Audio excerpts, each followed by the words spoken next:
বান্ধবী বলে, বাটি ভরে ভরে এই ঘাসের মতো ছালাদ তুই চাবাই চাবাই কিভাবে খাস? এখানে মুরগির বুকের মাংস পাতলা করে কেটে নিয়েছিলাম, দিলাম ক্রিম, রসুনের পাউডার, আপনারা চাইলে রসুন পেস্টও দিতে পারেন, লবণ, গোলমরিচ গুঁড়া আর মরিচ গুঁড়া দিয়ে ভালো মতো এটাকে মিশিয়ে নিলাম।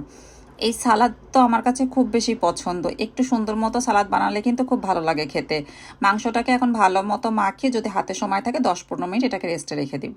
তো এখন চলে আসলাম, এখানে আমি নিয়ে নিলাম সিদ্ধ ছোলা, দিয়ে দিতেছি রসুনের পাউডার, লবণ, মরিচ গুঁড়া আর অল্প একটু তেল দিয়ে এটাকে ভালো মতো মেখে আমি এয়ার ফ্রাইতে দিয়ে দেবো রোস্ট করতে। আপনারা চাইলে চুলায় লো হিটেও এটা রোস্ট করে নিতে পারেন, অথবা ওভেনেও এটাকে রোস্ট করে নিতে পারেন।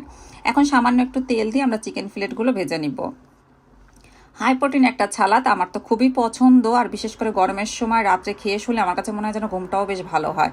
তো চিকেনগুলো ভাজা হয়ে গেছে, আমি এখন আমার পছন্দ মতো এখানে শসা, টমেটো, সুইট কর্ন, গাজর, তারপর যে চিকেনটাকে আমরা রোস্ট করে নিয়েছিলাম তো সেটাকে আমি ছোট করে কেটে নিয়েছি, তারপর যে ছোলাটাকে আমরা রোস্ট করেছি সেটা দিয়ে দিলাম, সাথে দিয়ে দিচ্ছি টক দই, চিলি ফ্লেক্স আর লবণ দিয়ে ভালো করে এটাকে সুন্দরভাবে মিক্স করে নেব।